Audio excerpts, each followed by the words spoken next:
What's up, everyone? Welcome to our channel. So, today we are going to commence our journey of accounts with a very important topic of company accounts, that is issue of shares. So, without any delay, let's get started.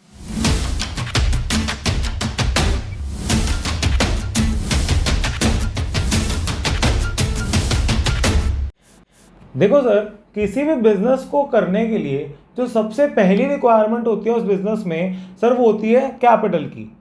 अगर हम accounts के perspective से भी देखें तो जो सबसे पहली एंट्री बिजनेस में डलती है सर वो डलती है cash account debit to capital account. But sir होता क्या है, जो हमारी फॉर्म्स ऑफ बिजनेस ऑर्गेनाइजेशन होती है उसमें सबसे पहली क्या होती है sir, sole proprietorship. Sole proprietorship का मतलब है जब एक ही ओनर है, सिंगल ओनर सारा काम कर रहा है और इसमें मैक्सिमम नंबर ऑफ मेंबर्स कितने होते हैं sir, that is one. Sir second case में क्या आती है सर, पार्टनरशिप। पार्टनरशिप के केस में क्या होता है, एक से ज़्यादा लोग होते हैं जो इकट्ठे मिलकर बिजनेस करते हैं और इस केस में जो मेरे मैक्सिमम नंबर ऑफ मेंबर्स होते हैं सर वो होते हैं 50। सर थर्ड और मोस्ट इंपॉर्टेंट जिसके बारे में हम लोगों ने पढ़ना है वो होती है कंपनी। सबसे पहले कंपनी का मतलब समझना। सर कंपनी का मतलब होता है ऐसा कोई भी बिजनेस जो इनकॉर्पोरेट हुआ है, जो इस्टेब्लिश हुआ है कंपनीज एक्ट 2013 के लॉज, रूल्स और रेगुलेशंस और प्रोविजंस को फॉलो करके उस बिजनेस को बोलता हूं मैं कंपनी। कि सर अगर कोई भी बिजनेस है, कंपनीज एक्ट में जितने भी रूल्स लिखे हुए हैं, कोई भी बिजनेस अगर उन सारे के सारे रूल्स को, उन सारे के सारे सेक्शन, उन सारी की सारी प्रोविजंस को फॉलो करके एक बिजनेस को इस्टेब्लिश करता है तो उसको क्या बोलते हैं सर, कंपनी। एक बार कंपनी की डेफिनेशन पढ़ते हैं। Company means a company incorporated under this act. Sir इसका क्या मतलब है, कोई भी ऐसा बिजनेस को हम कंपनी बोलेंगे जो इस एक्ट के तहत बना है, जिसने सारी की सारी प्रोविजंस को फॉलो किया है। सर कौन सा एक्ट, कंपनीज एक्ट 2013। अब सर 2013 से पहले भी बहुत ज़्यादा कंपनीज बनी है, तो 2013 से जो पहले कंपनीज बनी है उनको कंपनी नहीं बोलेंगे, उसको भी कंपनी बोलेंगे। इसीलिए लॉ मेकर ने डेफिनेशन में क्या डाला, और any other previous company law. मैं दोबारा से बोल रहा हूँ सर, किसी भी बिजनेस को कंपनी तब बोलेंगे अगर वो सारे के सारे रूल्स और रेगुलेशंस को फॉलो कर रहा है जो मेरे कंपनीज एक्ट इन 2013 में लिखे हैं। और ऐसा बिजनेस जो 2013 से बना है तो उसने क्या किया, उसने कंपनीज एक्ट जो प्रीवियस था उसको फॉलो किया। सर इससे प्रीवियस कंपनीज एक्ट था मेरा 1956। तो आई होप तुम लोगों को कंपनी का मतलब क्लियर होगा। सर आप हमें ये बता क्यों रहे हो, आगे चली जाओ, धीरे धीरे समझ आएगा। फिर बोलता है सर कंपनी दो तरह की होती है। सर एक होती है प्राइवेट कंपनी और एक होती है सर पब्लिक कंपनी।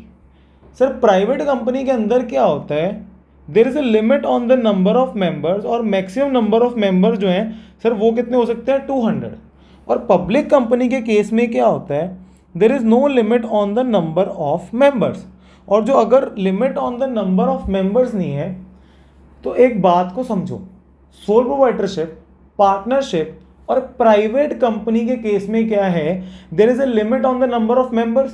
सर अगर there is a limit on the number of members तो जो अमाउंट ऑफ कैपिटल मेरे बिजनेस के अंदर इन्वेस्ट होगी सर वो भी लिमिटेड होगी। बट पब्लिक कंपनी के केस में क्या हो रहा है, there is no limit on the number of members. Sir अगर there is no limit on the number of members तो क्या होता है, जो मेरा कैपिटल उस कंपनी के अंदर लग सकता है सर वो भी क्या होगा, अनलिमिटेड। अच्छा सर आप ये कहना चाहते हो कि हम लोग पढ़ेंगे पब्लिक कंपनी के बारे में जिसमें there is no limit on the number of members, क्योंकि बाकी तीन फॉर्म्स ऑफ बिजनेस ऑर्गेनाइजेशन में क्या होता है, उसमें लिमिट है एक मेंबर्स के ऊपर। तो देखो सर सबसे पहला क्वेश्चन आता है कि सर अगर कोई लिमिट नहीं है नंबर ऑफ मेंबर्स पे तो कौन कौन इसका मेंबर बन सकता है। मेंबर का मतलब जो बिजनेस के अंदर पैसा लगा रहा है उसका ओनर कौन बन सकता है। देखो पब्लिक कंपनी और प्राइवेट कंपनी के केस में क्या फ़र्क होता है, प्राइवेट कंपनी में कभी भी जनरल पब्लिक का पैसा नहीं लग सकता, आम जनता का पैसा नहीं लग सकता। बट जो पब्लिक कंपनी होती है उसमें हमेशा जनरल पब्लिक का पैसा लग सकता है। तो देखो कौन कौन मेंबर्स होते हैं, कहता है जो पब्लिक कंपनी है उसमें कौन मेंबर होगा सर, जनरल पब्लिक। सर जितनी भी आम जनता है वो किसके मेंबर हो सकती है सर, एक पब्लिक कंपनी की। इस चैप्टर में हम लोग क्या कवर करेंगे कि सर कैसे पब्लिक कंपनी रेज करती है कैपिटल को फ्रॉम द जनरल पब्लिक। तो देखो सर कॉन्सेप्ट नंबर 1 क्या बोलता है, बहुत ध्यान से समझना, ये इस पूरे चैप्टर का बेस है। ये समझ आ गया तो आपको बाकी सब समझने में बहुत इजी होगा। तो सबसे पहला जो कॉन्सेप्ट बोलता है वो बोलता है, सर देखो ये आपने मोटा भाई मुकेश अंबानी जी। अब जो रिलायंस इंडस्ट्रीज है ना सर, वो 100% अभी तक किसकी है, मोटा भाई की, मुकेश अंबानी की। अब क्या हुआ सर, मुकेश अंबानी जी के पास ना पैसे की थोड़ी कमी होगी सर, मतलब धंधा थोड़ा सही नहीं चल रहा था, तो पैसे की बहुत कमी चल रही है। इसके बाद 2-3 हज़ार करोड़ की कमी हो गई है सर। अच्छा सर, तो इन्होंने सोचा यार अब मेरे को पैसे चाहिए, क्योंकि मुझे क्या करना है, एक्सपैंड करना है रिलायंस इंडस्ट्रीज़ को। तो इनके पास 2 ऑप्शन थी। सबसे पहला था डेट। सर डेट का मतलब क्या होता है, सिंपल भाषा में डेट का मतलब होता है सर लोन। तो इन्होंने कहा यार मैं लोन ले लूँ, तो इनके अकाउंटेंट ने बोला यार लोन मत लो, इससे क्या है तुम्हें बहुत ज़्यादा इंटरेस्ट पे करना पड़ जाएगा। तो इन्होंने क्या बोला, चलो ठीक है मैं एक काम करता हूँ, मैं इक्विटी के बेस पे पैसा उठा लेता हूँ। सर ये इक्विटी का मतलब क्या होता है वो समझते हैं आगे। देखो अब क्या हुआ, उन्होंने क्या किया, अपनी कंपनी जो रिलायंस इंडस्ट्रीज थी उसकी टोटल वैल्यूज है सर लेट सपोज 10,000 करोड़। उन्होंने क्या बोला, देखो यार पहले 100% कंपनी मेरी थी, मेरे को डेट नहीं चाहिए, तो मैं क्या करता हूँ, मैं अपनी कंपनी का 20% हिस्सा जो है वो जनरल पब्लिक को ऑफर करता हूँ, आम जनता को ऑफर करता हूँ। सर इसका मतलब है अगर 10,000 करोड़ की कंपनी 100% है, तो सर 20% की कंपनी कितने की होगी, सर 2,000 करोड़ की 20% की कंपनी हो जाएगी। मुकेश अंबानी जी ने क्या किया, उन्होंने बोला यार मैं 80% कंपनी का मालिक मैं बन जाता हूँ, 20% का मालिक मैं जनरल पब्लिक को बनाना चाहता हूँ। तो सर उन्होंने क्या किया, अपनी कंपनी की जो वैल्यू थी 20% की वो थी सर 2,000 करोड़।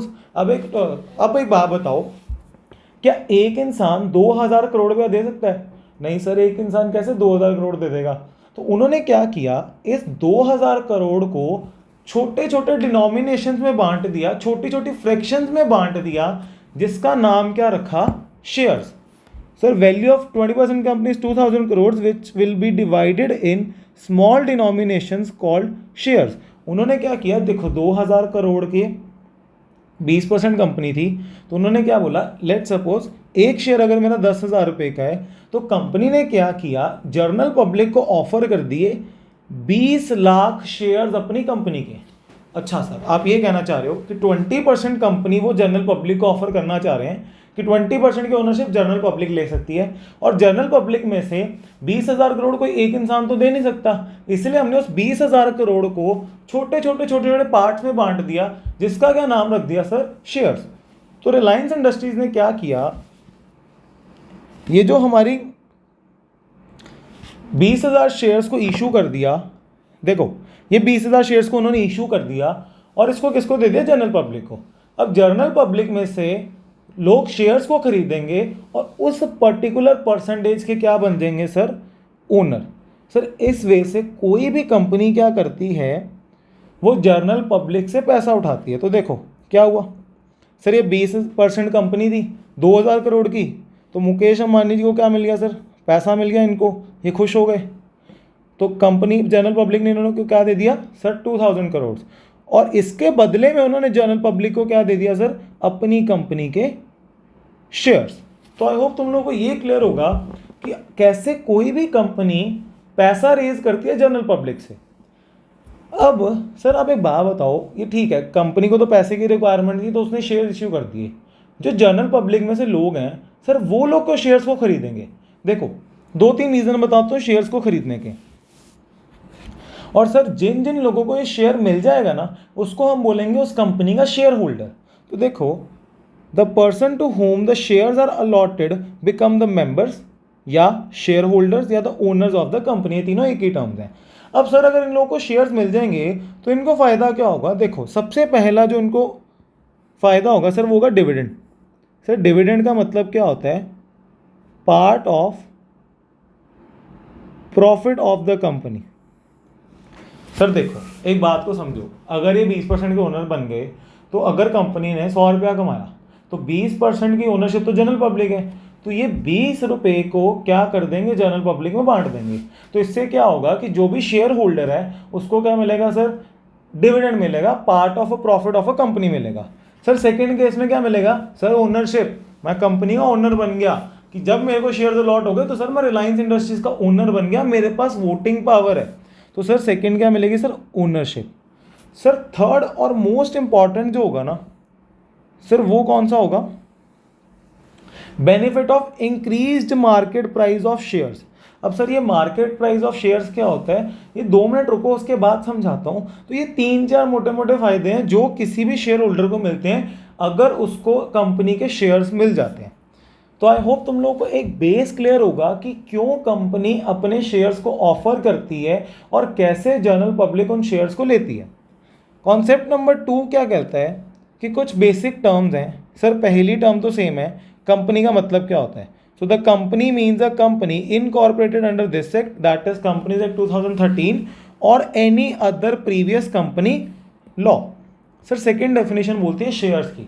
शेयर का मतलब क्या होता है? जैसे भी बताया कि कुछ पोर्शन उसको दे देती है जनरल पब्लिक को company. A share is the percentage of ownership in the company.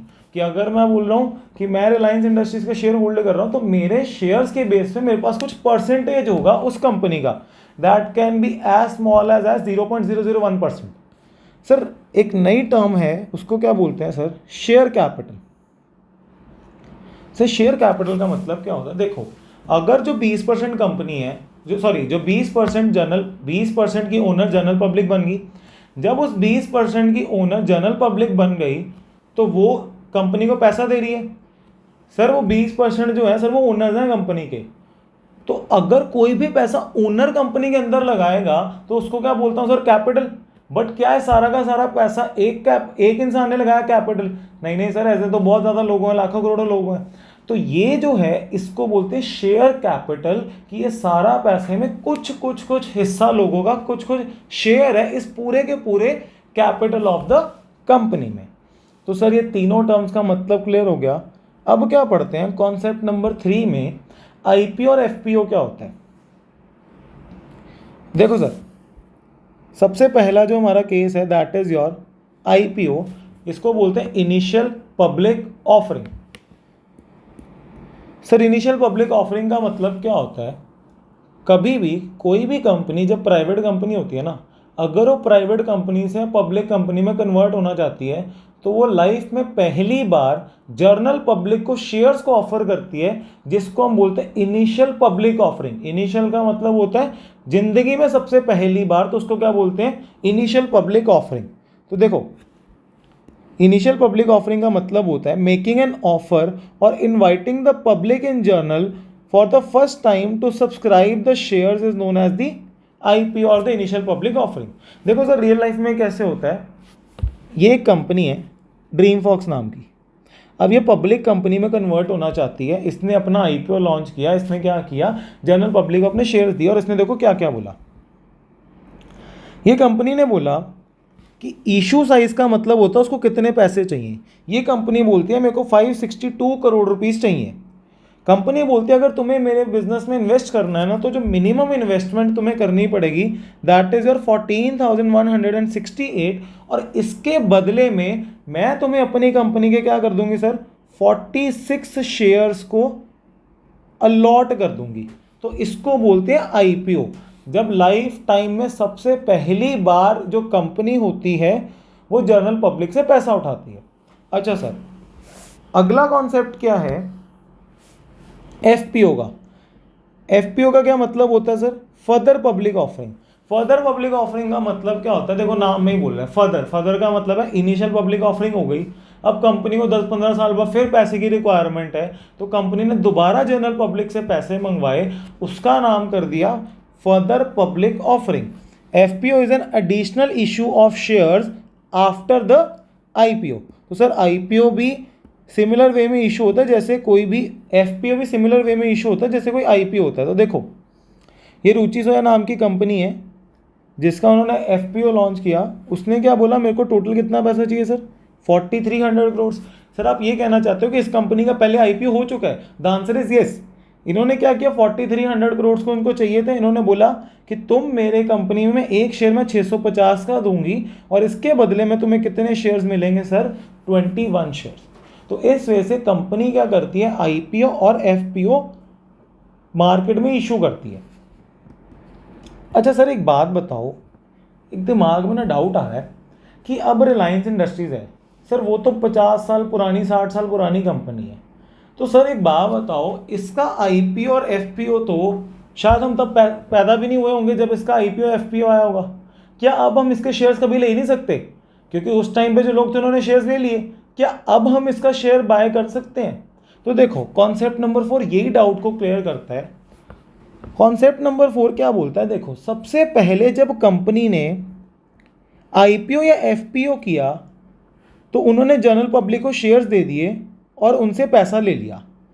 जब आईपीओ या एफपीओ से शेयर्स मिलते हैं ना, तो उसको बोलते हैं ये शेयर्स हम लोगों को मिले हैं प्राइमरी मार्केट के अंदर। प्राइमरी मतलब मेन मार्केट, कि ये कंपनी थी, कंपनी ने क्या किया, जनरल पब्लिक को ऑफर कर दिया, आईपीओ या एफपीओ वाले जो शेयर्स इनको मिल गए। अब सर एक ना शेयर्स का लिमिटेशन क्या होती है कि कंपनी ये जो शेयर्स के ऊपर पैसा वापस करती है ना, वो हमेशा करती है ड्यूरिंग द वाइंडिंग अप, कि जब कंपनी बंद होगी तब ये शेयर होल्डर्स को पैसा मिलेगा। तो तब तक सर जो भी शेयर होल्डर्स को आईपीओ या एफपीओ वाले शेयर्स मिले हैं उनका पैसा तो ब्लॉक हो गया। अब वो लोग क्या करते हैं सर, देखो ये जो जनरल पब्लिक है जिसको आईपीओ या एफपीओ मिला है, वो क्या करेगी सर, वो एक और मार्केट में जाएंगे जिसका नाम होता है सेकेंडरी मार्केट। सेकेंडरी मार्केट में क्या होता है, एक तरफ बायर्स होते हैं एक तरफ सेलर्स होते हैं। अब क्या हुआ, देखो थर्ड पॉइंट मैंने कहा था तो मैं बाद में बताता हूँ, increase in market price. Let suppose company ने मेरे को आईपीओ इशू किया 600 रुपीज़ में, मार्केट में उसकी इतनी डिमांड थी, लोगों ने क्या किया, उसका प्राइस राइज हो गया 1000 तक। तो मेरे को जो आईपीओ एफपीओ वाले शेयर्स मिले थे, मैं सेकेंडरी मार्केट में आऊँगा जिसको तुम शेयर बाजार भी बोलते हो या स्टॉक मार्केट भी बोलते हो। उसमें क्या होगा सर, ये जिन लोगों को आईपीओ और एफपीओ वाले शेयर्स मिले ना, वो क्या बन जाएंगे, सेलर्स। वो लोग क्या करेंगे, उनको पैसे की रिक्वायरमेंट है, कंपनी तो पैसा वाइंडिंग अप पे वापस करेगी, तो वो स्टॉक मार्केट में आके क्या करेंगे, अपने शेयर्स को कर देंगे सेल। अब जैसे इन्होंने सेल किए, अब जैसे मेरे जैसे इंसान जो है जब पैदा भी नहीं हुए थे जब इसका आईपीओ आया था रिलायंस इंडस्ट्रीज का, तो मैं उन लोगों से बाय कर लूँगा। इसका मतलब है मैंने डायरेक्ट कंपनी से नहीं बाय किए, मैंने इन सेलर से बाय कर लिए जिनको आईपीओ या एफपीओ वाले शेयर्स मिले थे, और मैं यहाँ क्या बन गया, बायर। तो सर मैं पहले एक बात क्लियर कर देता हूँ, ये बहुत बच्चों का डाउट आता है कि सर ये हमें समझ ही नहीं आता कि क्या होगा। एक बात याद रखना, कंपनी को पैसे मिले, कंपनी चली गई, हमें बस कंपनी की बुक्स में अकाउंटिंग करनी है, हमें कोई मतलब नहीं है कि सेकेंडरी मार्केट में कौन किसके पास शेयर है, कौन किसको शेयर्स बेच रहा है, कौन किससे शेयर्स खरीद रहा है। हमारा जो चैप्टर होगा सर, हमारा चैप्टर प्राइमरी मार्केट से कंसर्न्ड होगा। तो आई होप तुम लोगों को ये बात भी क्लियर होगी कि प्राइमरी और सेकेंडरी मार्केट में क्या होता है। अब क्या होगा सर, कॉन्सेप्ट नंबर 5 बोलता है अकाउंटिंग, कि सर ठीक है सब मतलब वगैरह समझ लिया, अब इसकी अकाउंटिंग कैसे करेंगे। अकाउंटिंग करने से पहले एक बात याद रखना कि जो भी एंट्रीज होंगी वो कंपनी की बुक्स में होंगी। Entries will be recorded in the books of accounts of companies, की जो जर्नल बनेगा, जो रिकॉर्डिंग होगी वो कंपनी की बुक्स में होगी। कंपनी तुम्हें पैसा पे करती है, अब उसकी अकाउंटिंग करने का। तो सबसे केस नंबर 1 सुनो। अब से मेन चैप्टर शुरू है, हम लोगों ने बेस बना लिया है, अब फ्लोर्स तैयार करने हैं उस बिल्डिंग के। बेस हमारा अच्छे से बन चुका है। सबसे पहला बोलता है कि कंपनी ने शेयर्स को इशू किया at par and amount is payable in instalments. Sir देखो इतनी सिंपल से अंग्रेजी हमें भी समझ आती है, बस इसका मतलब बता दो, एट पार का मतलब क्या होता है। देखो कोई भी कंपनी होती है जब वो शेयर्स को इशू करती है ना, तो उसके जो शेयर सर्टिफिकेट के ऊपर एक वैल्यू लिखी होती है जिसको हम बोलते हैं उस शेयर की फेस वैल्यू, कि उस शेयर के फेस के ऊपर क्या वैल्यू लिखी हुई है। तो जैसे ये रिलायंस इंडस्ट्रीज है तो इसका जो फेस वैल्यू है, इसके शेयर सर्टिफिकेट के ऊपर ₹10 लिखा है, तो इसको बोलते हैं सर उस कंपनी के शेयर की फेस वैल्यू। तो कहता है जब कंपनी ने, अगर इसकी ₹10 की फेस वैल्यू है और कंपनी ने इसको इशू भी, मतलब आईपीओ और इसका एफपीओ जब कंपनी लेके आई तो कंपनी ने बोला कि मैं इसको ₹10 में ही ऑफर कर रही हूँ पब्लिक को, तब मैं क्या बोलूँगा, the shares are issued at par. इसका क्या मतलब है sir, when my face value is equal to the issue price, तब मैं बोल दूंगा the shares are issued at par. अच्छा सर अगली बात है amount is payable in instalments. इसका क्या मतलब है कि कंपनी को 10 रुपये मंगवाने थे। अब देखो लाखों लोग बैठे जो कंपनी को 10 रुपये देंगे, कंपनी बोलती है मेरे को इकट्ठा पैसा नहीं चाहिए, मेरे को उसको इंस्टॉलमेंट्स में चाहिए, तो amount is payable in instalments उसका क्या मतलब होता है सर? देखो ये एक कंपनी है, कंपनी ने क्या बोला कि मुझे ये जो पैसा चाहिए ना ये 4 इंस्टॉलमेंट्स में चाहिए, हमारे सिलेबस में 4 इंस्टॉलमेंट्स तक होगा। अब सर फर्स्ट इंस्टॉलमेंट का नाम क्या रख दिया? Application money. लेट सपोज 10 रुपये का इशू किया था, फेस वैल्यू 10 रुपये थी और इशू भी किया था 10 रुपये का, तो जो सबसे पहली इंस्टॉलमेंट होगी सर उसको बोलते हैं एप्लीकेशन मनी। सर जो सेकेंड इंस्टॉलमेंट होगी उसका नाम क्या होता है? Allotment money. देखो यार अगर फर्स्ट सेकेंड इंस्टॉलमेंट लिख देंगे तो साइंस वाला कॉमर्स वाला फर्क ही क्या रहेगा? तो अपन को बताना है सर एप्लीकेशन मनी डाल रहे हैं, सर अलॉटमेंट मनी डाल रहे हैं। तो देखो थर्ड क्या है? थर्ड इंस्टॉलमेंट को बोलते हैं first call money, fourth instalment को बोलते हैं सेकेंड कॉल मनी। तो जो कंपनी को इस केस में क्या चाहिए थी? अमाउंट चाहिए थी इंस्टॉलमेंट्स में और इशू किए थे शेयर्स को उसने पार में। आई होप तुम लोगों का ये बेस क्लियर होगा। नेक्स्ट वीडियो हम लोग कवर करेंगे इसकी जर्नल एंट्रीज को। So if you really like this video please like share and subscribe the channel. See you in the next video. Thanks for watching.